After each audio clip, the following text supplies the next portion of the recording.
ရင်နိနေပါပြီမြတ်မြတ်သောကုသိုလ်မြတ်စွာဘုရားကဒီကနေ့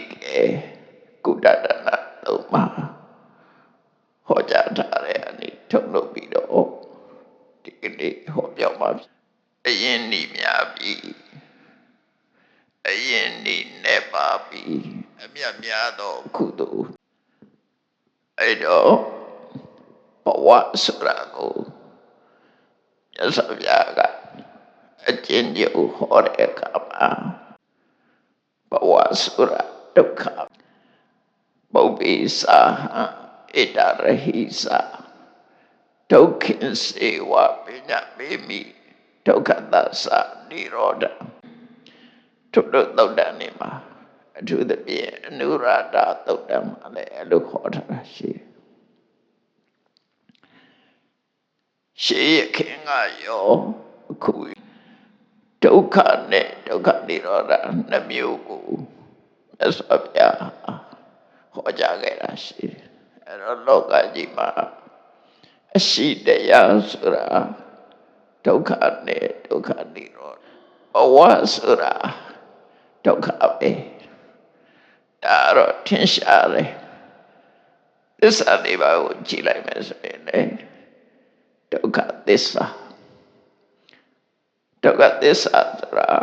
အလုံးကိုချုပ်ပြီးတော့ပြောတာခန္ဓာ၅ပါးရဲ့ဖြစ်မှုကိုဘဝလို့ခေါ်တာအဲ့တော့ခန္ဓာ၅ပါးဆိုတာဒုက္ခပဲအဲ့ဒီရသော်ပြရဲ့သုံးသပ်ချက်ကတော့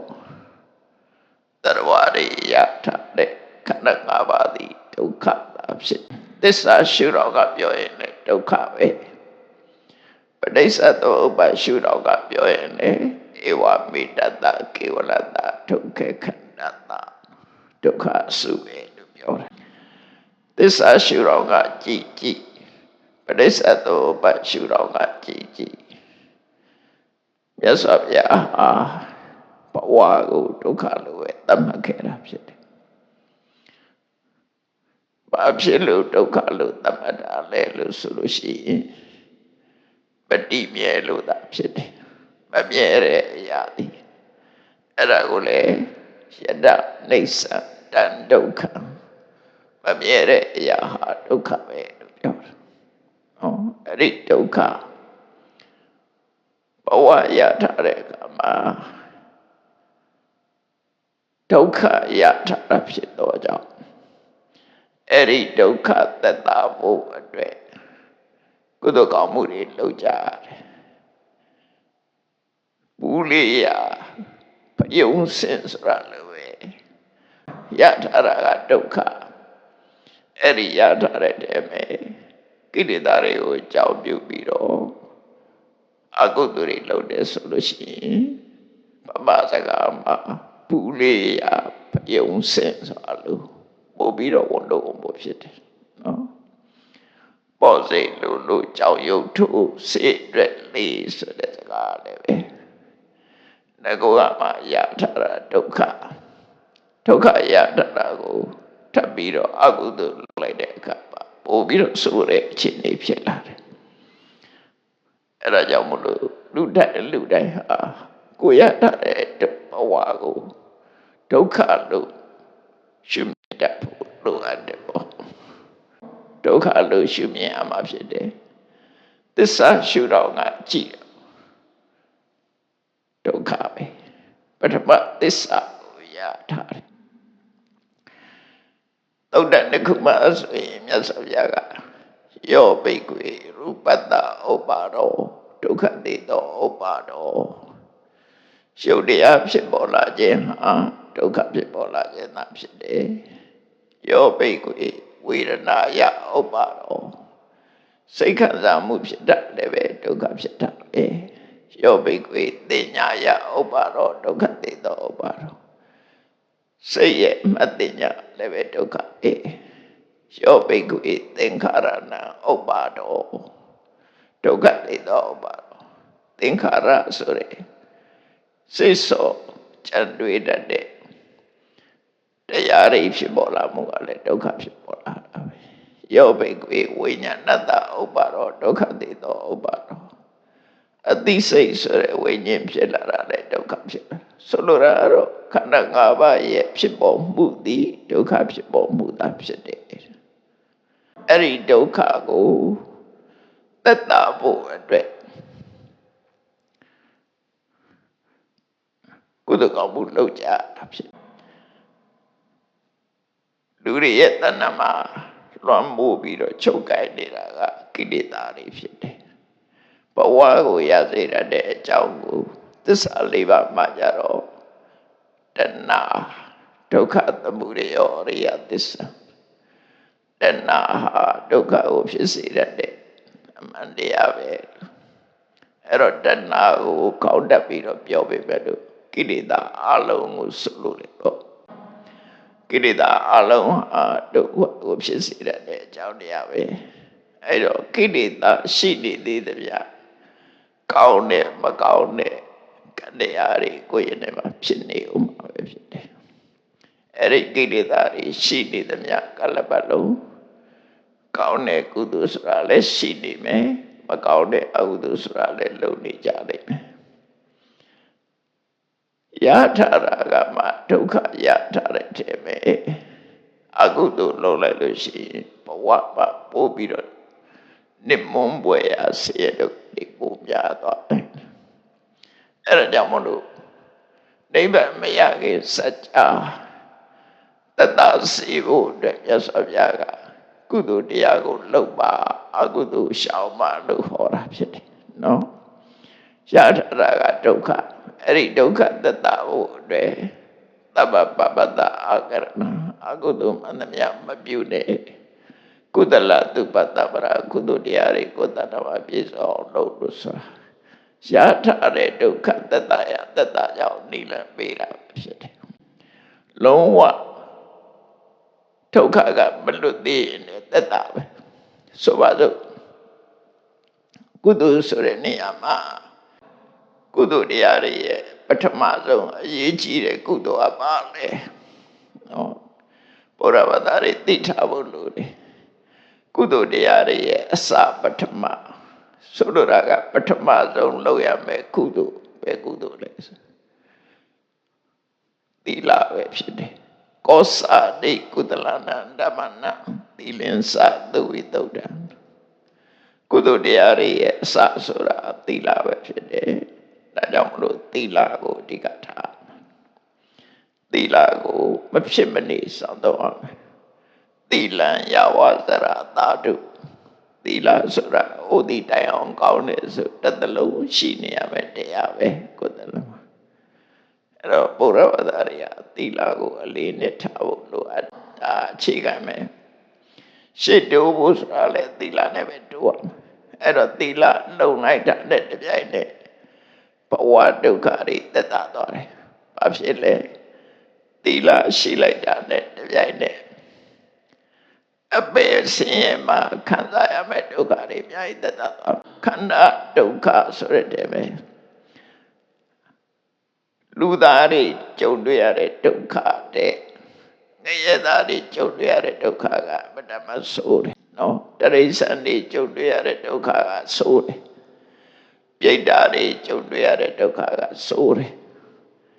အဲ့ဒီဒုက္ခတွေသက်သာဖို့အတွက်သီလကိုလုံအောင်ထိန်းသိမ်းရှောက်ပါအဲ့တော့သီလဆိုတဲ့ကုသိုလ်တရားကုသလဆိုတာအပြစ်ကင်းပြီးတော့ကောင်းကျိုးတွေကိုဖော်ဆောင်နိုင်တဲ့တရားအဲ့ဒီကုသိုလ်တရားကဘဝမှာဆင်းရဲဒုက္ခကိုအများကြီးသက်သာစေတယ်ခန္ဓာဒုက္ခရှိနေပြီမဲ့လို့အပါယဒုက္ခ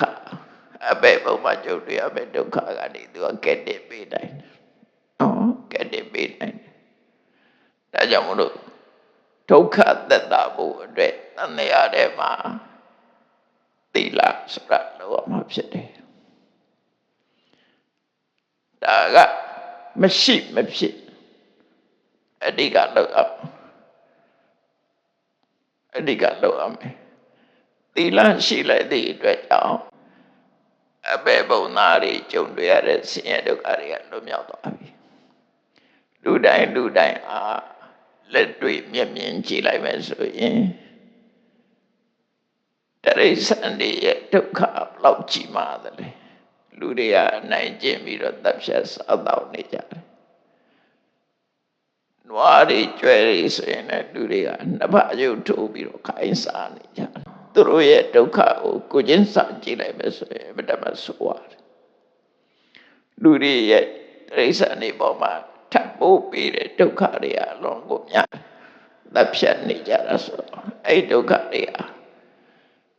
အပေပုံသားတွေကြုံတွေ့နေရတဲ့ဆင်းရဲဒုက္ခတွေသီလလုံလိုက်တာနဲ့အဲ့ဒီဆင်းရဲဒုက္ခတွေကလွတ်မြောက်သွားနိုင်သို့တော့ခန္ဓာဒုက္ခကတော့မလွတ်နိုင်သေးဘူးခန္ဓာဒုက္ခမလွတ်နိုင်သေးဘူးအဲ့တော့ခန္ဓာဒုက္ခကလွတ်ဖို့ရအတွက်ကြတော့သီလအပြင်မှာသမထဝိပဿနာဆိုတဲ့ဘာဝနာတရားတွေပွားများအထောက်ဖို့လိုအပ်သေးတယ်နောက်ဆုံးမှာဝိပဿနာတရားအထောက်မှဘဝဒုက္ခကလွတ်နိုင်တာဖြစ်တယ်ပေါ့နော်အဲ့တော့ကုသိုလ်ကောင်းမှုလုပ်တာဒုက္ခသက်သာဖို့သီလရှိသည့်အတွက်ကြောင့်လူဘဝမှာလူဘဝကိုရလာတယ်အသက်ရှည်တယ်ကျန်းမာတယ်ဒါသီလရဲ့အကျိုးတရားတွေပဲအသက်ရှည်တယ်ကျန်းမာတယ်နောက်တကဒါနကုသိုလ်ရှိသည့်အတွက်ကြောင့်ဘဝမှာသာဝနေအစဉ်ပြေတယ်နော်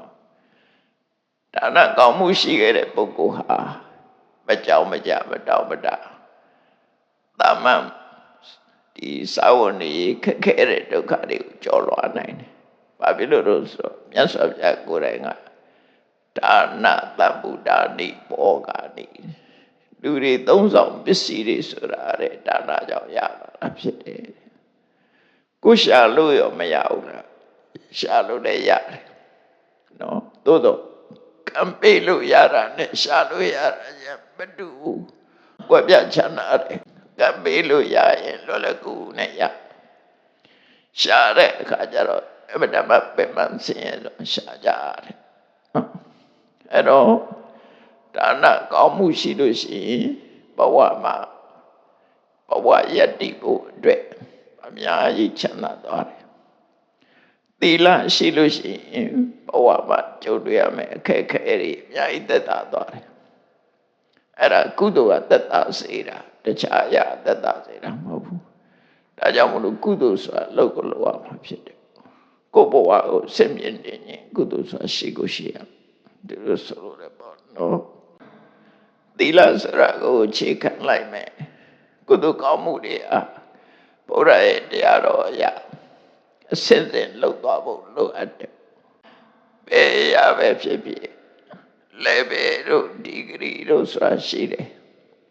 သူလည်းပဲနဲ့သူဒီဂရီနဲ့သူ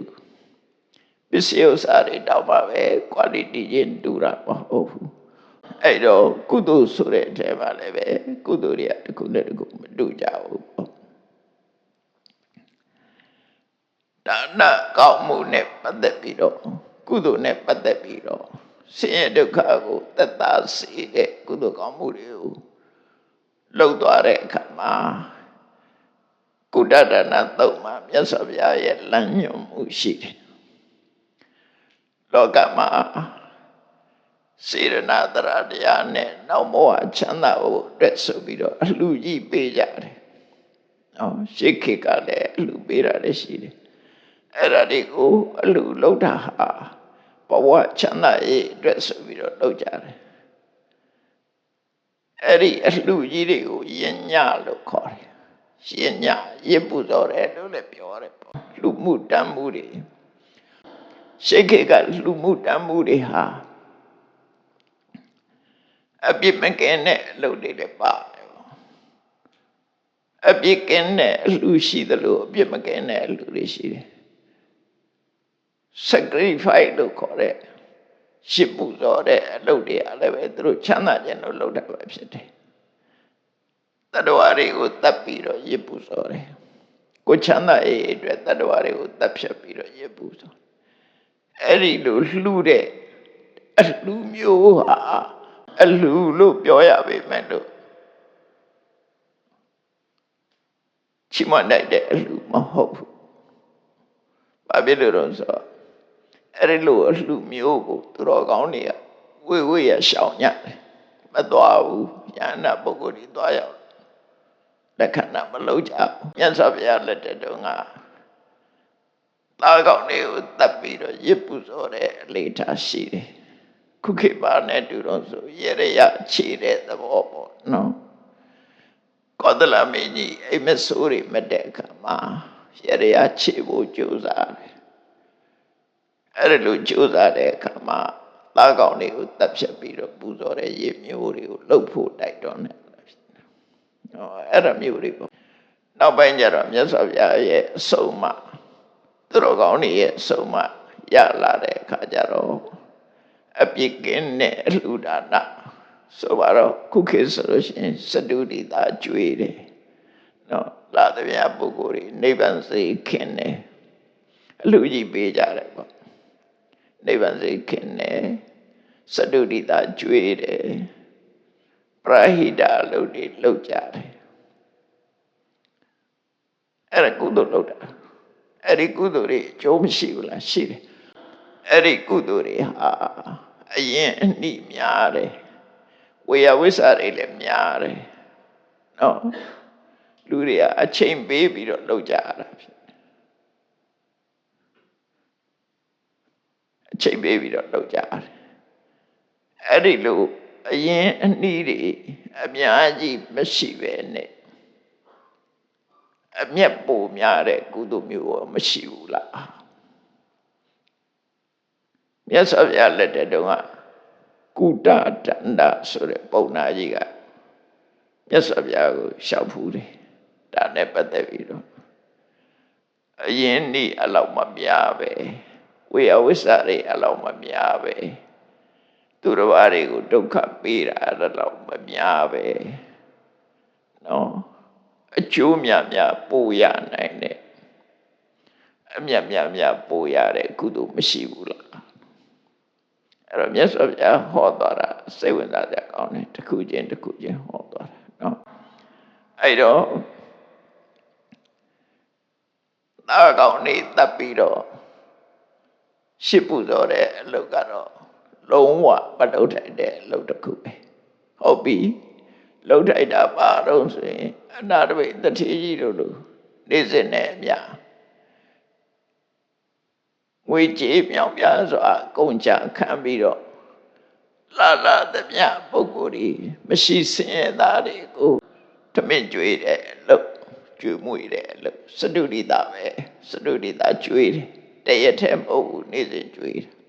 ဟောဒါကြောင့်မို့အနာထပိဋိကလို့ခေါ်တာသူ့အိမ်မှာတနေ့ငွေကြေးထောင်ချီကုန်ချခံပြီးတော့အလှမန္တကြီးဆောက်ပြီးတော့အမြဲတမ်းကြွေးမွေးနေတာအဲ့ဒီလိုအမြဲတမ်းကြွေးမွေးတယ်ဆိုတော့ဝေယဝိဆာလောက်ရတဲ့ပုဂ္ဂိုလ်တွေလည်းအများကြီးပဲလောက်ရတယ်အရင်ဤတွေများတယ်ဒါပေမဲ့လို့အဲ့ဒီကုသိုလ်တဲ့အရင်ဤနဲ့ပြီးတော့အကျိုးပို့ရတဲ့ကုသိုလ်မျိုးရှိသလားတော့ဗမာပြည်နဲ့နားလည်အောင်ပြောရမယ်ဆိုရင်စတုဒီတာကျွေးတာတဲ့ပို့ပြီးတော့အကျိုးများတဲ့ကုသိုလ်ရှိလားမြတ်စွာဘုရားရှိတယ်တဲ့အဲ့ဒီကုသိုလ်ဘာကုသိုလ်လို့ဆိုနေသဒါနအနုကုလယဉ်ညာလို့ခေါ်တယ်ကိုကျင့်သီလရှိတဲ့ပုဂ္ဂိုလ်တွေကိုကိုကျင့်သီလရှိတဲ့ပုဂ္ဂိုလ်တွေကိုရည်စူးပြီးတော့အလှူဒါနလုပ်တာအကုန်လုံးလှူတာမဟုတ်ဘူးတကယ်ကိုကျင့်သီလရှိပြီးတော့ကျင့်ကောင်းတဲ့ပုဂ္ဂိုလ်တွေကိုလှူတာနေသဒါနဥမာမဲ့မြမပြေအနေနဲ့ပြောမယ်ဆိုလို့ရှိရင်ကျန်အန္တငါတွေကိုနေစဉ်ဆွန်လောင်းတယ်နော်ဆွန်လောင်းတယ်ပုံစွန်လောင်းတယ်ဆိုမျိုးပေါ့တို့မဟုတ်ကိုယ်အိမ်ကကိုတတ်တဲ့တော့နေစဉ်ချက်ပြီးတော့ဆွန်လောင်းနေနေသဒါနကိုစားရတဲ့ကနေစဉ်လောင်းနေ နိစ္စဒါနဆိုတာထာဝရလှူနေတဲ့အလှူတစ်ခုပေါ့နိစ္စဒါနအမြဲတမ်းလုပ်တယ်တရက်မှမပြတ်ဘူးကုသိုလ်ကောင်းမှုလုပ်နေကြတယ်အနာတပိတတိရဲ့အိမ်ဆိုလို့ရှိရင်ရှမ်းသံဃာတွေကိုတနေ့900ပင်ပြီးတော့ဆုံးကတ်တယ်နော်အမြဲတမ်းနေစဉ်လှူတာစရေးရမဲနဲ့မဲကြရကိုရောတွေကိုပင်ပြီးတော့အမြဲတမ်းအိမ်မှာဆုံးကတ်တယ်ဓမ္မပရရဲကြတော့900တောင်မကအောင်ရှင်နဲ့ပြတယ်အဲ့တော့နာရဝိတ္တိကနေ့စဉ်အိမ်မှာဆုံးကတ်တယ်အဲ့ဒါမျိုးကိုနိစ္စဒါနလို့ခေါ်တယ်အဲ့ဒီနိစ္စဒါနအနုကုလဆိုတာဘိုးဘွားမိဘလက်ထက်ကလေးကစင်စမပြတ်လုပ်တဲ့မျိုးရိုးဆက်သွဲလူတဲ့ကုသိုလ်ကောင်းမှုသူတို့မျိုးရိုးကလှူထားတယ်ဘိုးဘွားမိဘတွေကဆွန်လောင်းနေထောင်ပြီးတော့ဆွန်လောင်းနေတယ်ဆိုတာမျိုးပေါ့နော်အနုကုလဆွေစဉ်မျိုးဆက်လုပ်ပြီးတော့လှူနေတာအဲ့ဒီနိစ္စဒါနအနုကုလယဉ်ညလို့ဆိုတဲ့ဒီကုသိုလ်မျိုးကတဲ့ခုနလိုလာသမျှစတုရိတာကျွေးတဲ့ကုသိုလ်တဲ့ဝေယဝိဆာလည်းနဲတယ်နော်ဝေယဝိဆာနဲတယ်အရင်ဤလည်းနဲတယ်သို့တော့ခုနကအလှူတွေတဲ့အမျက်ပိုများတယ်အကျိုးပိုများတယ်လို့ပြောတာဘာလို့လဲဆိုအမြဲလုပ်တာအမြဲလုပ်နေသည့်အတွက်ကြောင့်ဝေယဝိဆာနိစ္စဒါနအပြတ်မခံမဲ့နဲ့အမြဲလှူနေတဲ့လှူကဆွေစဉ်မျိုးဆက်မပြတ်အောင်ဝဏိပတ်တစ်ခုအနေနဲ့လှူနေတဲ့လှူအဲ့ဒီလှူကပို့ပြီးတော့တခါတရံနော်စတုဒိတာကျွေးတဲ့အလှူကြီးတွေတခါအလှူပေးတာတွေတဲ့ပို့ပြီးတော့အကျိုးမြတ်များတယ်လို့ဆိုလို့တယ်နော်အဲ့တော့ကုတ္တဒါနပုံနာရမေအရှင်ဘုရားတဲ့နိစ္စဒါနအမြဲတမ်းလှူနေဖို့ဆွေစဉ်မျိုးဆက်လုပ်ဖို့ဆိုတာလေမလွယ်လာဘူးတဲ့မလွယ်လာဘူးဝေယဝိဆာတွေရှိနေတယ်ပေါ့နေစဉ်ဆိုတဲ့နေစဉ်ဝေယဝိဆာရှိနေမယ်အဲ့ဒါလောက်ဝေယဝိဆာအရင်ဒီမများပဲနဲ့ပို့ပြီးတော့တည်တဲ့အကျိုးကြီးတဲ့ကုသိုလ်ကောင်းမှုရောရှိသေးလားနော်သူတော့နေစဉ်ချက်ပြုတ်လှူဒန်းနေရတဲ့ဒုက္ခကမသေးဘူးအဲ့ဒါကြောင့်မို့လို့အဲ့ဒီလောက်လှုပ်ရှားမလို့ပဲနဲ့လှုပ်တဲ့ကုသိုလ်သို့တော့အကျိုးကြတော့ပို့ပြီးတော့ရမယ်အဲ့ဒီကုသိုလ်ရှိလားဆိုရှိတယ်တဲ့အဲ့ဒီကုသိုလ်ကပါတော့သတုဋ္ဌိတံသံဃာဥဒိတဝိဟရံကရောတိအဆောက်အဦတစ်ခုအရာလေးမျက်နှာကပဲပုဂ္ဂိုလ်ပဲလာဆိုလိုတာကလမ်းဘေးစေရလို့ဟာမျိုးလာတဲ့မြတ်ပုဂ္ဂိုလ်တွေဝင်ရောက်တဲ့ခုနာနေဖို့လမ်းဘေးစေရလို့အမျိုးဆောက်တယ်သံဃာကိုရည်စူးပြီးစတုရိတသံဃာကိုရည်စူးပြီးတော့ဆောက်လို့လှူဒန်းတဲ့ကြောင်းအဆောက်အဦအလှူနော်အဲ့ဒီအဆောက်အဦလှူတဲ့ဆိုတာဟာတစ်ခါပဲလောက်ရတယ်အဆောက်အဦတစ်ခုဆောက်တာလိုက်လို့ရှိရင်10နှစ်15နှစ်သိပြီးတော့ခိုင်မာဆောက်တာလို့ရှိရင်10နှစ်အတွင်းပြည့်စရာမလိုအနှစ်20အတွင်းပြည့်စရာမလိုနောက်ထပ်လှုပ်စရာမလိုတစ်ခါပဲလောက်အောင်အဲ့တော့ဝေယဝိဆာနဲ့တဲ့ပေါ့ကိုကြောင်းတစ်ကြောင်းဆောက်လို့လှူဒန်းလိုက်တယ်ဆိုပါစို့အဲ့ဒီကြောင်းတစ်ကြောင်းကိုဆောက်လို့လှူဒန်းထားတဲ့ကုသိုလ်ကနောက်ထပ်နေ့စဉ်လိုက်ပြီးတော့လှုပ်နေစရာမလိုဘူးပေါ့ကြောင်းလှူပြီးသွားပြီဆိုရင်ကုသိုလ်ရအဲ့တော့ဝိဟာရဒါနဆိုတဲ့ကြောင်းအလှူကခုနကနိစ္စဒါနဆွေစဉ်မျိုးဆက်လုပ်ရတဲ့အနုကုလအဲ့ဒီကုသိုလ်ကောင်းမှုတွေတဲ့ပို့ပြီးတော့အရင်နေ့နေပါပြီးအမျက်ပူရတယ်လို့မြတ်စွာဘုရားကဟောတယ်ဟောတော့ကုတ္တဒါနပုံနာကြီးကကျောင်းဆောက်လှူတယ်ဆိုတာဟုတ်ပါတယ်တခါပဲဆောက်ရမှာ နေပေါင်းများစွာကျောင်းက10နှစ်လည်းတည်နိုင်တယ်နှစ်20 30 40အနှစ်100ထိအောင်ကိုလှူထားတဲ့စာအုပ်ကရှိနေမင်းတို့မင်းကြီးလှူခဲ့တဲ့ဗုဒ္ဓဂယာမှာမင်းတို့မင်းကြီးလှူခဲ့တဲ့ဇေယျကြီးတောင်ခုချိန်ထိရှိတော့မယ်မင်းတို့မင်းဆောက်လို့လှူသွားတဲ့ဇေယျကြီးတောင်ခုချိန်ထိရှိနေအဲ့ဒါလို့တကအလောက်ထားပြီးရင်ရရှိအလှမျိုးကပို့ပြီးတော့အကျိုးရှိတယ်နောက်ထပ်လည်းလှုပ်ရှားမလို့ဆိုတော့အဲ့ဒါလို့ဆောက်ဖို့ဆိုတာလည်းပဲကုန်ကြစိတ်တွေများတယ်နော်ကုန်ကြစိတ်တွေများတယ်အဲ့ဒါလောက်ထိအောင်ကုန်ကြစိတ်မများပဲနဲ့နော်ဘာမှအကုန်ကြမရှိပဲနဲ့ဒီကျောင်းဆောက်လှူတဲ့အလှူတဲ့ပို့ပြီးတော့ကောင်းတာရှိသေးလားမေးလို့ထွက်တာနော်ကျောင်းဆောက်ပြီးတော့လှူတဲ့ဝိရဒနာကုသိုလ်တဲ့ပို့ပြီးတော့ကောင်းတဲ့ကုသိုလ်ရှိသေးလားကျောင်းဆောက်ရတဲ့လောက်လဲဝန်တော့ဝန်ဖို့မဖြစ်ဘူးဘာမှဝန်တော့ဝန်ဖို့မဖြစ်ပဲနဲ့အကျိုးကျေးဇူးကြတော့ကျောင်းဆောက်ထားတဲ့ပို့ပြီးတော့ရတဲ့ကုသိုလ်ဆိုတော့မြတ်စွာဘုရားရှိတယ်တဲ့အဲ့ဒါတွေကကုသိုလ်ကောင်းမှုဆိုတာတစ်ခုနဲ့တစ်ခုအဆင့်ကမြင့်သွားတာနော်လုပ်ငန်းလည်းတက်တာသွားတယ်ခုနနေစဉ်ချက်ပြုတ်နေရတဲ့နေသဒါန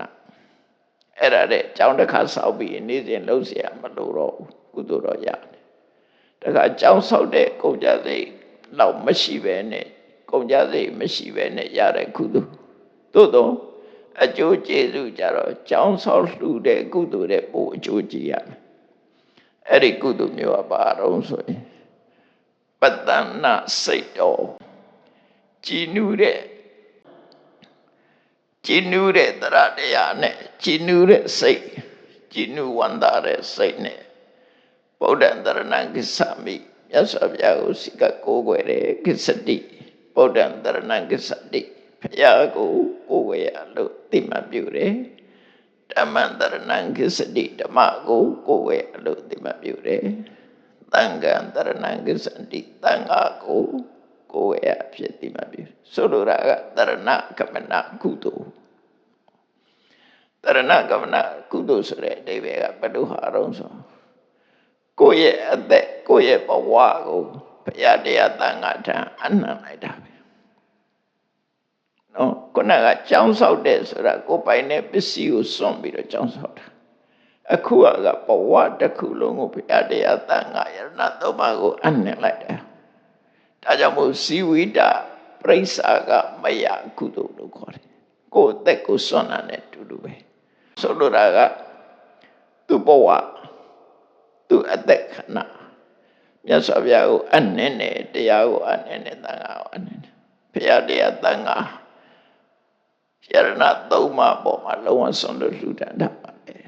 ဘဝကိုအနှံပြီးတော့ဘုရားရဲ့စကားကိုပဲနားထောင်ပါမယ်တရားကိုပဲကျင့်ပါမယ်သံဃာကိုပဲလှူဒါနပြုပါမယ်ဟောယရဏသုံးပါးနဲ့ပတ်သက်ပြီးတော့ကိုယ့်ရဲ့ဘဝကိုအနှံပြီးကိုယ့်အသက်ကိုစွန့်လွတ်တဲ့ကုသိုလ်ဒါကြောင့်မလို့တရဏဂုံကုသိုလ်ဟာကျောင်းဆောက်လို့ရတဲ့ကုသိုလ်ကောင်းမှုတွေပုံမြတ်တယ်ဘာမှဝေယဝိစာလည်းမရှိဘူးနော်တခါဆောက်နေတာလည်းမပြတ်မချင်းနေရောတခါကိုယ်ဝယ်ထားလိုက်လို့ရှိရင်မစွန့်မလို့ချင်းတရဏဂုံကရှိနေနော်ကျောင်းလို့ကုန်ကြစိတ်လည်းမရှိဘူး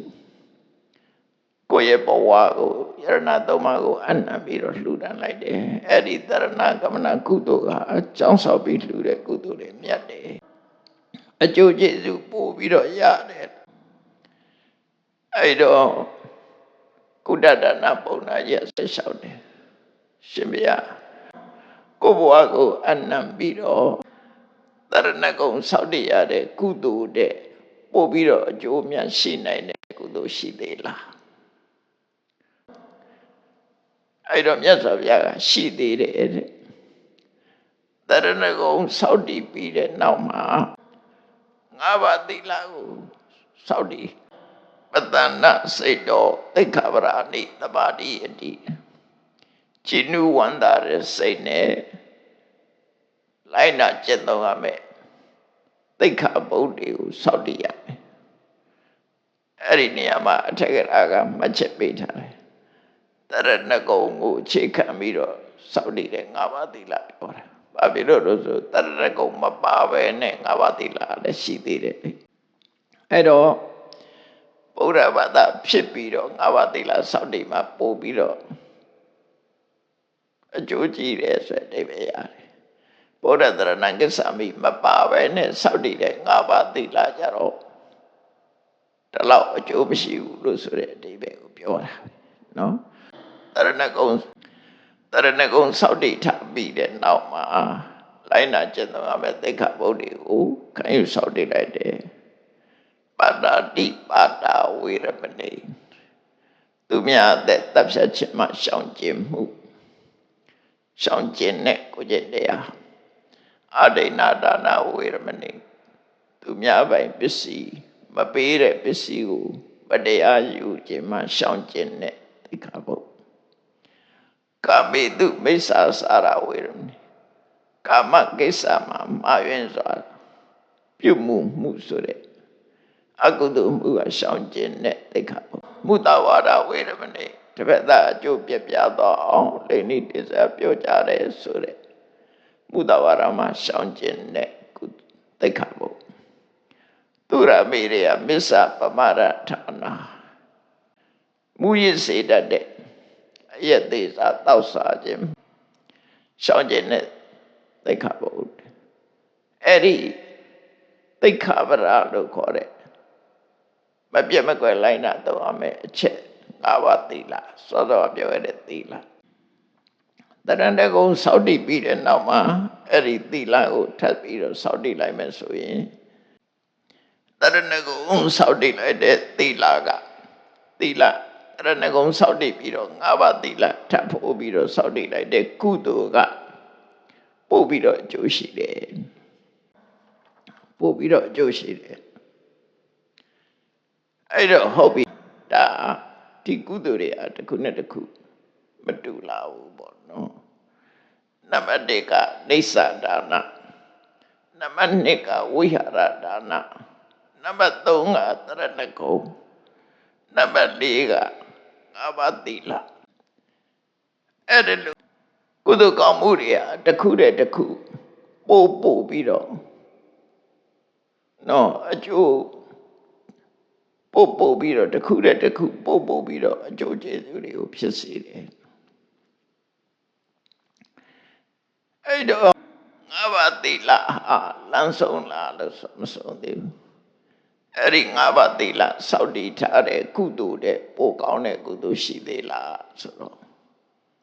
မြတ်စွာဘုရားကအစကစပြီးတော့အဲ့ဒါနဲ့ပတ်သက်ပြီးတော့ရှင်းပြတယ်နော်Buddhist practice လို့ဆိုရမယ်ဗုဒ္ဓဘာသာတွေလိုက်နာကျင့်သုံးရမယ်အချက်နော်ဒါကပုံမှန်အဖြစ်အဲ့ဒီအနေအထားမျိုးတိတဲ့ပို့ပြီးတော့တိုးတက်လာဖို့အတွက်ကြတော့ပါရိလိုအပ်လာတော့ဆိုလောကမှာဘုရားပွင့်လာတယ်ပွင့်လာတဲ့အခါမှာမြတ်စွာဘုရားကတရားဟောတယ်မြတ်စွာဘုရားရဲ့တရားကိုနားပြီးတော့သရတရားတွေဖြစ်လာတယ်သရတရားတွေဖြစ်လာပြီးတဲ့အခါမှာကြီးမားတိုးတက်တဲ့ကုသိုလ်ကောင်းမှုကိုလုပ်ဖို့ရတဲ့လူပေါင်းလူလောကကနေခွာဆောင်ပြီးတော့ယတိယဝတ္တပေါ့ယဟန်ပြုတယ်ပေါ့နော်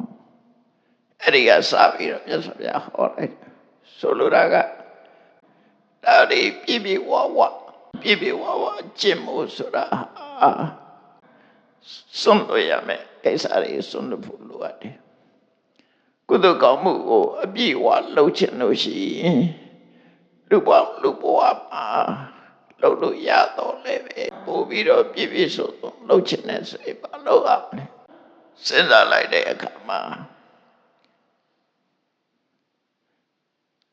တမ္ပါတော်ကရဝတော်တမ္ပါတော်သောပထော အိမ်နောက်တဲ့ဘဝမိသားစုဘဝမှာနေမယ်ဆိုလို့ရှိရင်ကုသိုလ်ဖြစ်ဖို့ရအတွက်ခက်ခဲတွေရှိတယ်ကုသိုလ်ဖြစ်ဖို့ခက်တယ်မိသားစုကိစ္စနဲ့ကုသိုလ်လုပ်ဖို့ရခက်ရင်ねဒါကြောင့်မို့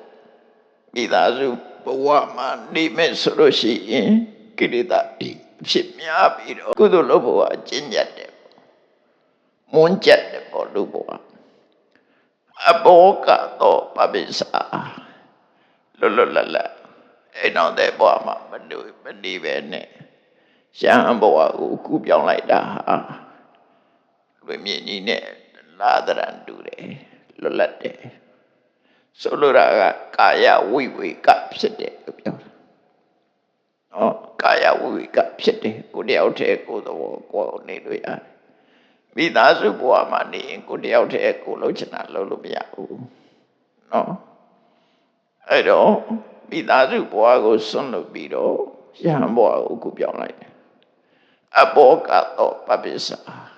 ယဟန်ဘဝကြီးအလွတ်လပ်တယ်လွေမြင့်ကြီးနဲ့တူတယ်ဆိုပြီးတော့ယဟန်ဘဝရောက်လာတဲ့အခါမှာနမတိယံသီလတွေကိုကျင့်သုံးတယ်ထိုသီလခတ်မှဖို့အတွက်တတိထားပြီးတော့ဒွါရ6ပါးမှာကိလေသာတွေမဖြစ်အောင်တတိထားပြီးတော့နေတယ်ရှားသမျှလေးနဲ့ကျင့်တတ်တဲ့ရောင်ရဲတယ်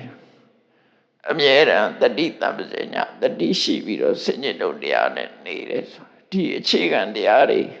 သီလရဲ့အိန္ဒြိယသံဝရရဲ့ဒုဋ္ဌိရဲ့တတိတပ္ပဇေညာရဲ့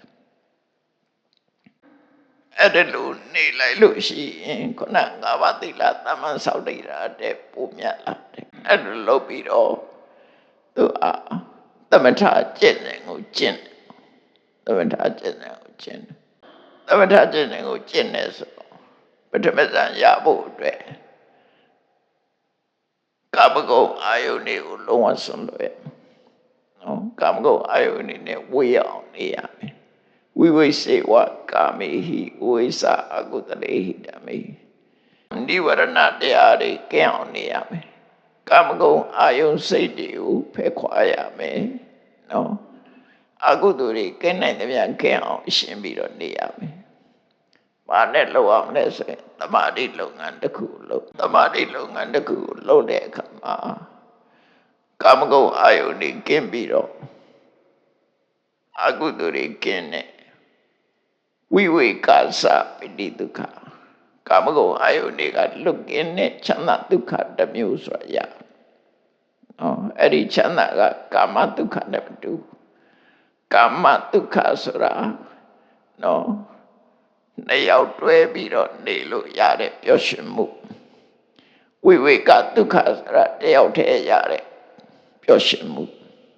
အဲ့တော့ဝိကသပိဋိဒုက္ခနဲ့ရလာပထမဇန်ရအဲ့ဒီပထမဇန်ရလို့တိဇန်ရတဲ့ပုဂ္ဂိုလ်ဟာသိဆုံးသွားလို့ရှိရင်သူက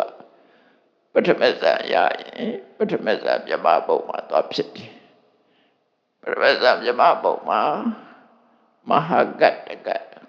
တကဘာထီအောင်တတန်းရှိ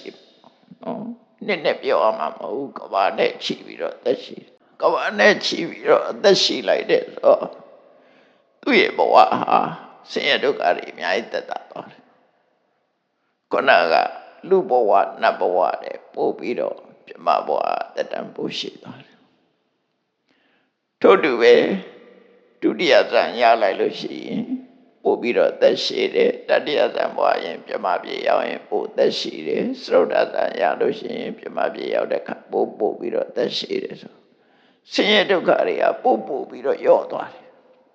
ဒါပေမဲ့တန်တရားလွတ်သေးတာမဟုတ်သေးဘူးကုသိုလ်ကောင်းမှုတွေဆင်းရဲဒုက္ခကိုယော့ပါသွားစေတက်တာသွားစေတယ်ပေါ့အဲ့ဒီဆင်းရဲဒုက္ခတွေပထမဇန်ဒုတိယဇန်တတိယဇန်သရုတ်တဇန်လို့ဆိုတဲ့ဇန်တရားတွေရလိုက်တာနဲ့ပို့ပြီးတော့ဘဝဒုက္ခတွေကပို့ပြီးတော့ယော့နေလာတယ်သို့တော့ဘဝဒုက္ခအဆုံးသတ်လားဆိုတော့ဆုံးသတ်သေးဘူးဘဝဒုက္ခတွေရှိနေသေးတယ်အဲ့တော့သံပင်ညနေရပြီးတဲ့နောက်မှာဒီသမထကျင့်စဉ်ကို သမထကျင့်စဉ်ကိုဖယ်ရှားပြီးတော့ဝိပဿနာကျင့်စဉ်ကိုကျင့်မယ်ဝိပဿနာကျင့်စဉ်ကိုကျင့်ပြီးဆိုတဲ့အခါကျလို့ရှိရင်တော့အဓိကတော့ကိုရထားတဲ့ခန္ဓာ၅ပါးဟာခန္ဓာ၅ပါးတသက်တာဖြစ်တယ်ဒီခန္ဓာ၅ပါးဟာငါလည်းမဟုတ်ဘူးငါလည်းမဟုတ်ဘူးနော်ခန္ဓာ၅ပါးတသက်တာဖြစ်တယ်ငါလည်းမဟုတ်ဘူးငါလည်းမဟုတ်ဘူးနေဆာထာဝရလည်းမဟုတ်ဘူးအခုဖြစ်ပြီးအခုပြတ်သွားတဲ့အရာတွေသာဖြစ်တယ်သူ့ကြောင့်နဲ့သူဆက်ပြီးတော့ဖြစ်နေတဲ့အရာတွေသာဖြစ်တယ်လို့အမှန်မြင်လာတတဝါဆိုတာမရှိဘူးယုံနဲ့နာနဲ့အခုသာရှိတယ်ယုတ်ကလည်းငါမဟုတ်ဘူးနာကလည်းငါမဟုတ်ဘူးယုတ်ကလည်းတတဝါမဟုတ်ဘူးနာကလည်းတတဝါမဟုတ်ဘူးဒီနှစ်ခုပေါင်းစပ်တဲ့အခါမှာလှုပ်ရှားလာတာသာဖြစ်တယ်ပေါ့အဲ့တော့အဲ့ဒီယုံနဲ့တသက်ကိုရှုမြင်လာတဲ့အခါကျတော့တတ္တတင်ညာတတဝါရှိတယ်ဆိုတဲ့အတွေ့ကိုဖြောင်းနိုင်သွားတယ်ဖြောင်းနိုင်သွားတဲ့အခါမှာကိုရထားတဲ့ခန္ဓာ၅ပါးသည်ခန္ဓာ၅ပါးများတာဖြစ်တယ်အဲ့တော့မြတ်စွာဘုရားဟောတဲ့တို့ရထားတာဒုက္ခပဲရထားတာဖြစ်တယ်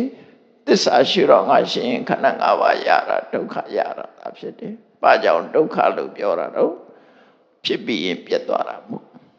ဖြစ်မှုပြတ်မှုတွေကအမြဲတမ်းကပ်ပြီးတော့နှိမ့်ဆက်ညှဉ်းပန်းနေတာဖြစ်တယ်ဖြစ်မှုပြတ်မှုတွေကအမြဲတမ်းနှောင့်ယှက်နေတာဖြစ်သောကြောင့်ဒုက္ခအဲ့ဒါအိဋ္ဌတဒုက္ခအနိစ္စအမြဲတဲ့အရာသည်ဒုက္ခသာဖြစ်တယ်အဲ့ဒီလိုရှုမြင်လာပြီးတရဝါဆိုတာမရှိဘူးအဲ့ဒီအသိဉာဏ်ကိုရလာပြီဆိုရင်ဘာဖြစ်လဲခန္ဓာ၅ပါးပေါ်မှာညှင်းငွေလာတယ်ညှင်းငွေတဲ့တွေ့တာမှုမရှိတော့လူချင်းမှုတတ်မဲ့မှုတန်ရောစဉ်ကင်းလာတယ်